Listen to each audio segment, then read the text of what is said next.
یہ تشریف لائے۔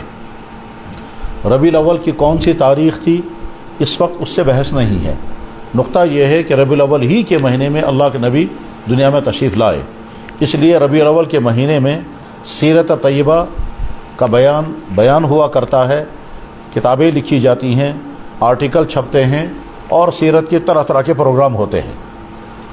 ان چند منٹوں میں ہم سیرت طیبہ کے کسی ایک واقعے کو بیان کر کے اور سن کر کے اپنے لیے زندگی بھر کا نمونہ بنائیں گے۔ حضرات، دنیا میں انسانوں کو انسانوں کے ساتھ زندگی گزارنی ہے، انسان اکیلا زندگی نہیں گزار سکتا، اور یہ طے ہے کہ انسان انسانوں ہی کے ساتھ ہی رہ کر کے زندگی گزار پائے گا۔ اگر کسی انسان کے پاس تمام وسائل ہوں مگر دوسرے انسانوں کی مدد وہ نہ لے تب بھی زندگی نہیں گزر سکتی۔ انسان مجبور ہے اور بہت ہی زیادہ مجبور ہے کہ وہ ماں باپ، بیوی بچے، بھائی بہن، رشتہ دار، پڑوسی، جاننے والے، ڈیلنگ کرنے والے، کسٹمر، دکاندار، ان تمام کے ساتھ رہ کر ہی زندگی گزارنی ہے۔ گویا انسان کے سامنے آپشن ایک ہی ہے، وہ یہ ہے کہ انسانوں کے ساتھ رہ کر زندگی گزارو۔ اللہ کے نبی علیہ الصلوۃ والسلام نے انسانوں کے ساتھ جو زندگی گزاری وہ کیسی زندگی تھی؟ تو جواب یہ ہے، ایسی زندگی کہ آپ کے ذریعے سے کسی انسان کو کوئی تکلیف کبھی نہیں پہنچی، نہ نبی بننے سے پہلے، نہ نبی بننے کے بعد، نہ جوانی میں، نہ مشکلات میں، اور نہ اس وقت جب آپ کے ہاتھ میں پورا پاور تھا، اس وقت بھی آپ کے ذریعے سے کسی انسان کو کوئی تکلیف کبھی بھی نہیں پہنچی۔ نہ آپ کے بیویوں نے کبھی شکایت کی کہ ان کے ذریعے سے ہم پر کوئی زیادتی ہوئی، نہ آپ کے بہن بھائیوں نے کبھی، بہن بھائی تو تھے ہی نہیں، نہ آپ کے رشتہ داروں نے کبھی شکایت کی کہ ان کے ذریعے سے ہمیں کوئی تکلیف پہنچی، حتیٰ کہ آپ کے دشمنوں نے بھی کوئی ایسی شکایت زندگی بھر نہیں کی ان کے ذریعے سے ہمیں کوئی تکلیف پہنچی۔ جنہوں نے زندگی بھر نبی کو ستایا ان کو بھی اللہ کے نبی علیہ السلام نے کبھی کوئی دکھ نہیں پہنچایا، نہ زبان سے، نہ رویے سے، نہ ہاتھ سے۔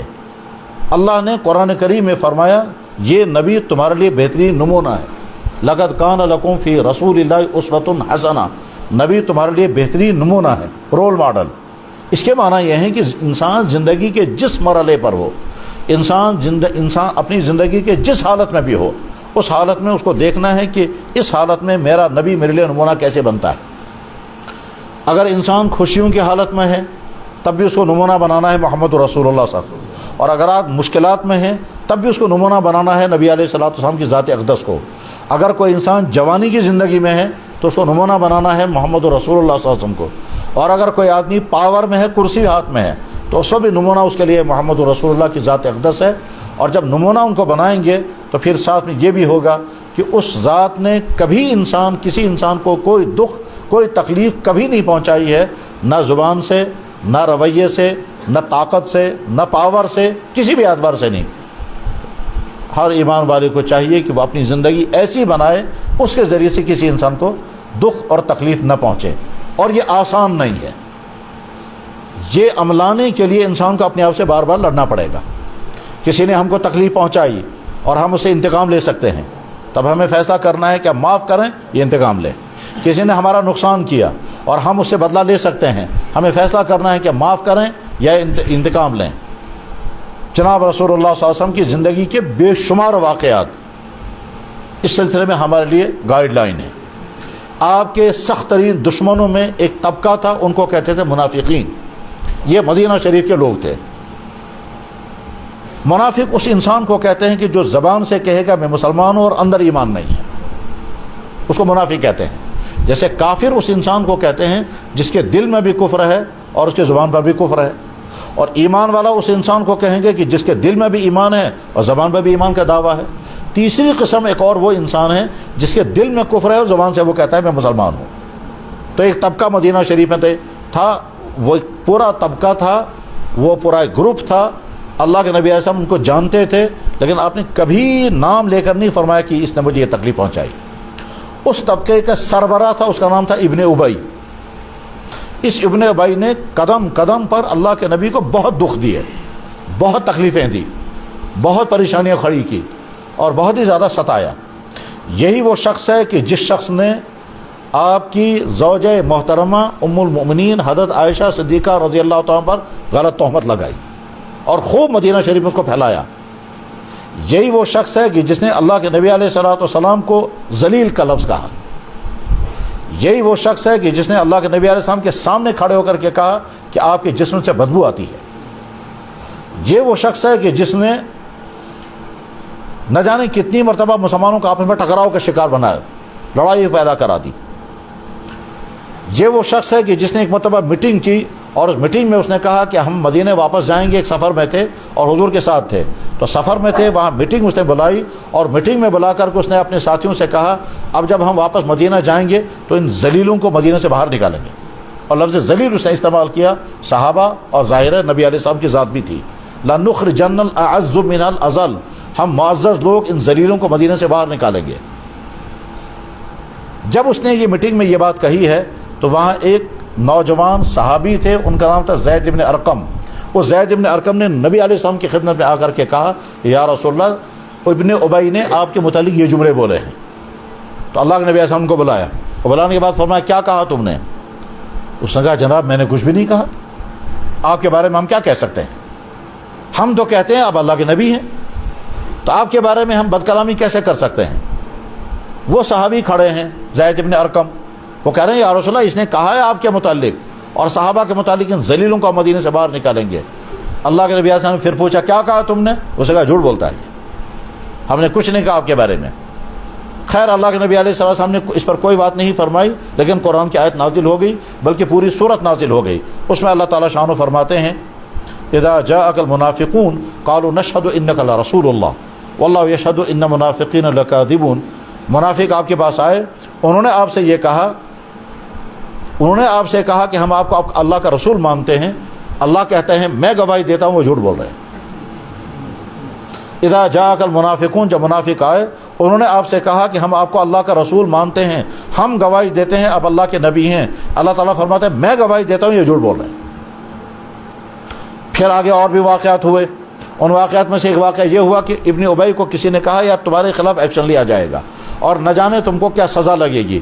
تمہارے لیے بچنے کی ایک ہی صورت ہے، وہ یہ ہے کہ نبی کے پاس جاؤ اور جا کر کے معافی مانگو، اور اللہ کے نبی کچھ کریں نہ کریں مگر اللہ کی طرف سے تم کو سزا آ سکتی ہے. تو اب بچنے کی دوسری صورت یہ ہے کہ نبی سے کہو یا رسول اللہ میرے لیے اللہ سے معافی مانگ لیں، میرے لیے استغفار کریں. تو بس یہ دوسرا. تو اس نے جواب میں کیا کہا؟ جواب میں اس نے کہا میں معافی مانگنے کے لیے تیار نہیں، میں نبی کے سامنے جھکنے کو تیار نہیں. اور سر ہلا کر کہا میں نہیں مانتا نبی کو، میں نہیں مانتا ان کو. یہ جو یوں سر ہلا کر کے کہا اس پر بھی آیت نازل ہو گئی. اللہ تعالیٰ فرماتے ہیں اذا قیل لهم تعالوا یستغفر لکم رسول اللہ، جب ان سے کہا گیا کہ آؤ نبی کے پاس اور استغفار کراؤ تو لووا رؤوسهم، اپنے سر کو یوں گھما کر اس نے کہا میں نہیں مانتا. غرض یہ کہ اس کا کردار زندگی بھر ایسا ہی رہا. اللہ کے نبی علیہ السلام ایک سفر میں گئے ہوئے ہیں، پیچھے سے مدینہ شریف میں اس نے ایک خفیہ اڈا تیار کرایا اور وہ اڈے کا نام دیا مسجد.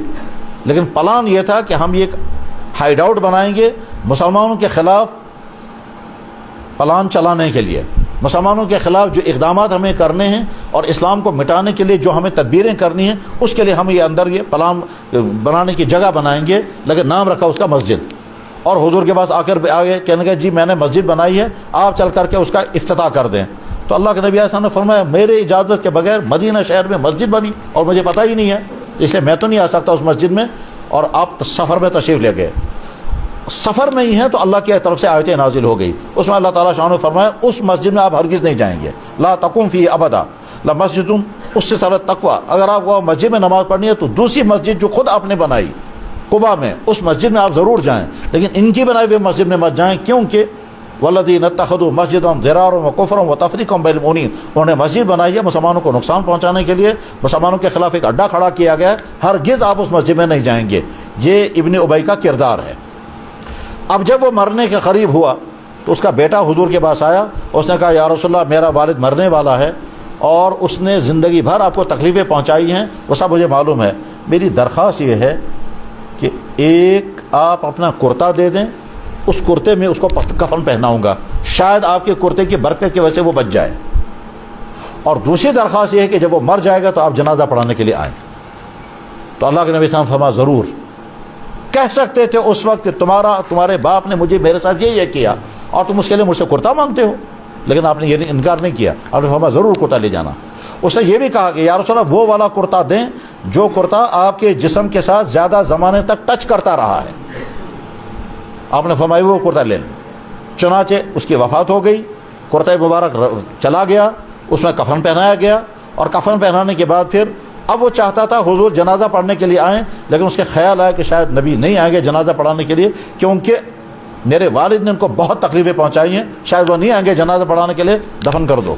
چنانچہ اس کو دفن کر دیا. یہاں سے اللہ کے نبی علیہ السلام روانہ ہو گئے جنازہ پڑھنے کے لیے. جب نکلنے لگے تو حضرت عمر نے عرض کیا یا رسول اللہ آپ منافق کا جنازہ پڑھنے جائیں گے, اس دشمن کا جس نے حضرت عائشہ پر تہمت لگائی, جس نے آپ کے خلاف اڈا کھڑا کیا, جس نے آپ کو برا بلا کہا, جس نے آپ کو زہر دلوایا, جس نے آپ کو یہ تکلیفیں دی ہیں. اتنی لمبی لسٹ سنا کر پھر فرمایا, عرض کیا یا رسول اللہ میں تو نہیں جانے دوں گا. لیکن اللہ کے نبی علیہ السلام نے حضرت عمر کو پیچھے ہٹایا اور فرمایا میں ضرور جاؤں گا.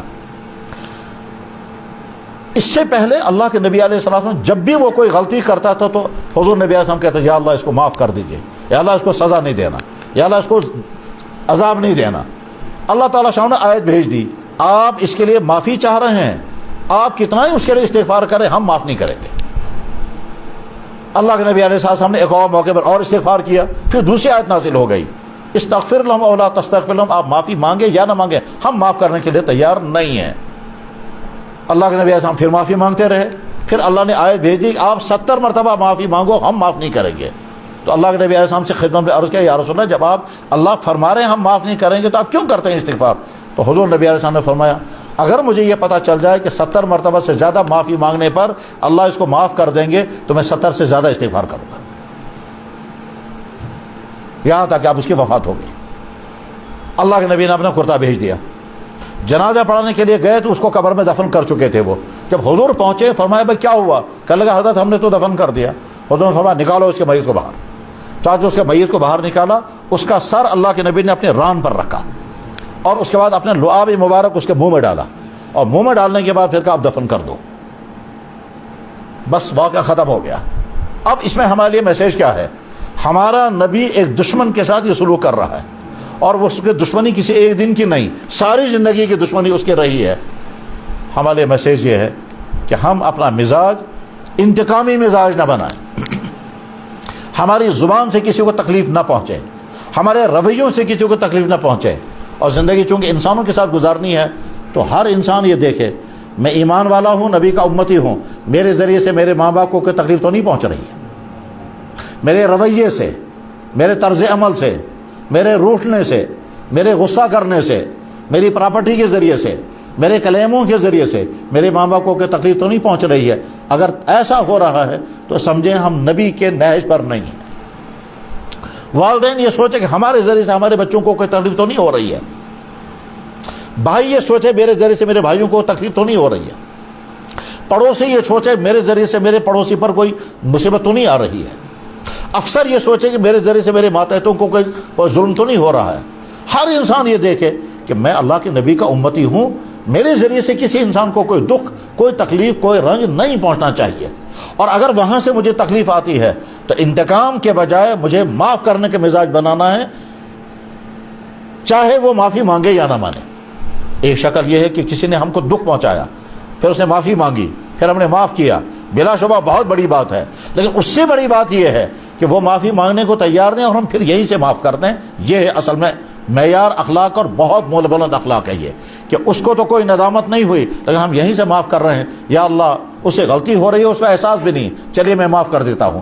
یا اور جب انسان اس مزاج پر کھڑا ہوگا تو اس کے لیے رحمتوں کی کتنے بڑے دروازے کھلتے ہیں اس کا اندازہ نہیں ہوتا ہے. قرآن کریم میں اللہ تعالیٰ فرماتے ہیں میرے خاص بندے وہ ہیں جو غصے کو برداشت کرتے ہیں, والکاظمین الغیظ والعافین عن الناس, لوگوں کو معاف کرتے ہیں. غلطی ہو گئی دوسرے سے, غلطی اپنے سر لیں گے اور معافی مانگیں گے, صاحب مجھ سے ہی غلطی ہو گئی. اگر انسان کا مزاج ایسا بن گیا کہ ہم دوسروں سے انتقام لینے والے نہیں, ہم دوسروں کو تکلیف پہنچانے والے نہیں, ہم اپنی زبان سے دوسروں کو دکھ پہنچانے والے نہیں, اگر ہمارا مزاج یہ بن گیا تو سمجھیے ہم رحمت والے انسان بن گئے. اور اللہ کے نبی یہی چاہتے تھے کہ میرا امتی ایسا ہی ہونا چاہیے, اس کے ذریعے سے کسی انسان کو کوئی تکلیف نہ پہنچے, نہ ماں باپ کے ذریعے اولاد کو, نہ اولاد کے ذریعے ماں باپ کو, نہ بھائی کے ذریعے بھائی کو, نہ رشتہ دار کے ذریعے رشتہ دار کو, نہ افسر کے ذریعے ماتحت کو, نہ کلی کے ذریعے دوسرے کلی کو, نہ کلاس فیلو کے ذریعے کسی انسان کو, ہمارے حتیٰ کہ جانور کو بھی نہیں. اللہ کے نبی تو یہ چاہتے تھے کہ میرا امتی جانور کو بھی تکلیف نہیں پہنچانا چاہیے، چنانچہ اللہ کے نبی نے کیا فرمایا؟ فرمایا گونگے جانوروں کے بارے میں اللہ سے ڈرنا، یعنی ان کو دکھ مت پہنچانا۔ اللہ کے نبی نے یہاں تک فرمایا کہ جانوروں کو آپس میں ٹکراؤ مت کرنا، جانوروں کو لڑاتے ہیں۔ جو جانور پالنے والے لوگ ہیں وہ جانتے ہیں جانوروں کو لڑانے میں مزہ آتا ہے، تو اللہ کے نبی علیہ السلام نے اس کو بھی منع فرمایا۔ نہن نبی صلی اللہ علیہ وسلم عن التحریش، اللہ کے نبی علیہ السلام نے تحریش کرنے سے منع کیا۔ تحریش کا مطلب کہ بیل کو بیل سے لڑانا، مرغوں کو مرغوں سے لڑانا، جانوروں کو جانوروں سے لڑانا۔ مزہ آتا ہے جب جانور لڑتے ہیں، اور جانور چونکہ جانور تو ایک دوسرے کو زخمی کریں گے، بعد دفعہ جانور کو مار دیتا ہے اور ہمیں دیکھنے میں مزہ آتا ہے۔ اس کی بھی اللہ کے نبی علیہ السلام نے فکر فرمائی، یہ بھی مت کرنا۔ صحابہ نے ایک چڑیا کے بچے اٹھا لیے اور وہ چڑیا جو ہے وہ چیخ رہی تھی اور اوپر سے گھوم رہی تھی، تو اللہ کے نبی علیہ السلام کو ترس آ گیا، فرمایا کس نے اس کے بچے اٹھائے ہیں؟ تو ہمارا نبی وہ ہے جو یہ بھی پسند نہیں کرتا کہ انسان جانوروں کو تکلیف پہنچائے، تو ہمارا نبی کیسے برداشت کرے گا کہ وہ یہ پسند کریں گے کہ انسانوں کے ذریعے انسانوں کو تکلیف پہنچے؟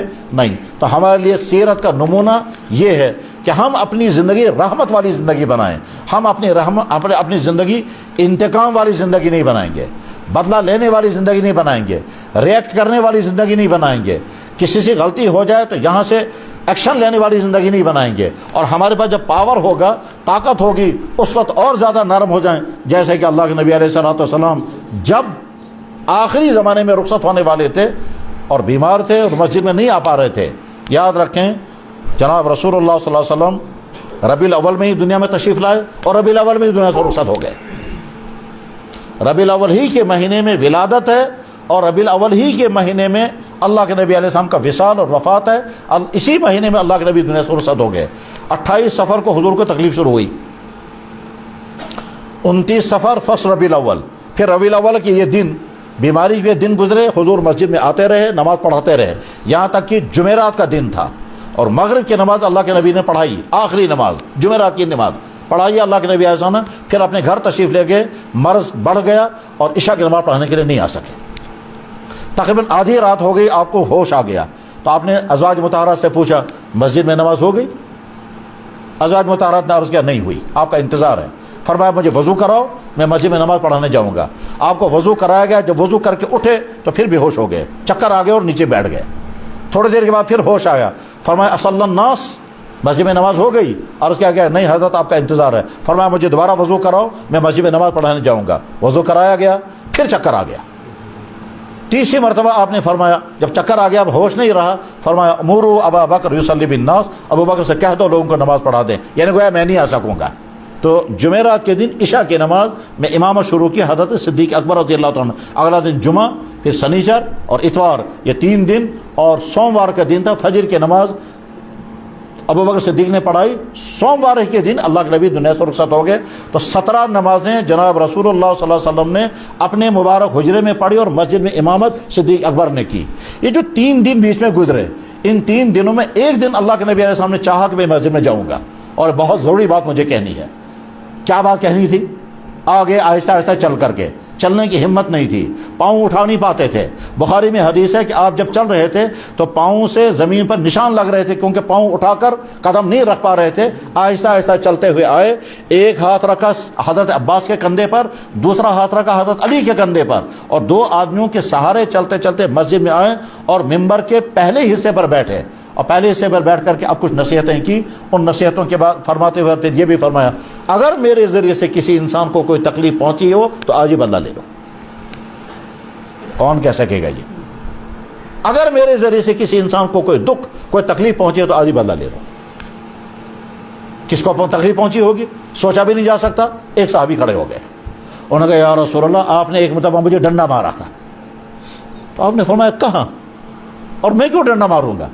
انہوں نے کہا نہیں یا رسول اللہ آپ نے مارا تھا۔ انہوں نے عرض کیا، فرمایا کیسے؟ کہا یا رسول اللہ فلاں جگہ صف بندی ہو رہی تھی، دشمنوں کے مقابلے میں صف بندی ہو رہی تھی، میں سب سے آگے تھا، آپ نے صف کا معائنہ کرتے کرتے آپ کے ہاتھ میں ایک چھڑی تھی، آپ نے مجھے پیٹ پر کہا پیچھے ہو جاؤ، تو یہ جو آپ نے ڈنڈا مارا تھا اس سے مجھے تکلیف ہوئی تھی، اس کا مجھے بدلہ دے دیجیے۔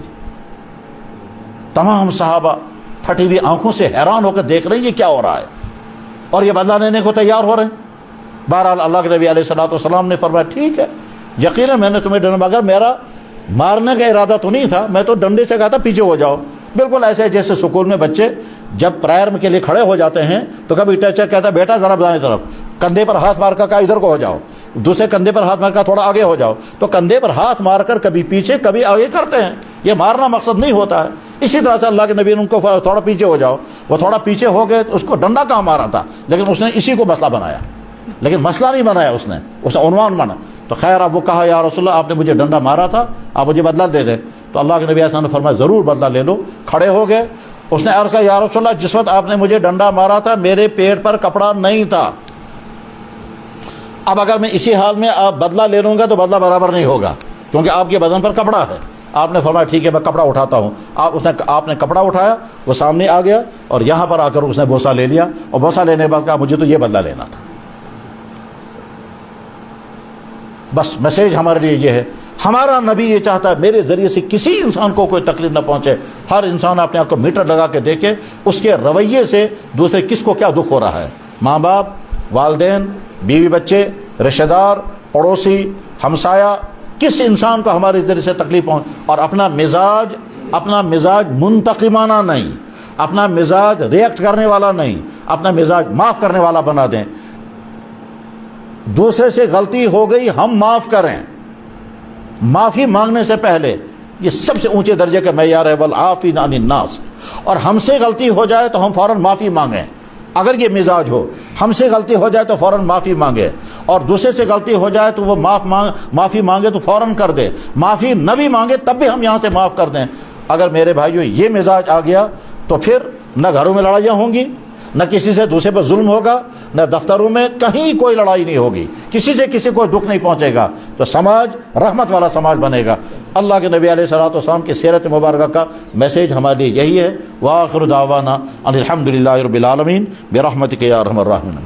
سنتیں پڑھیں، اس کے بعد پھر اذان ہوگی، پھر نماز ہوگی۔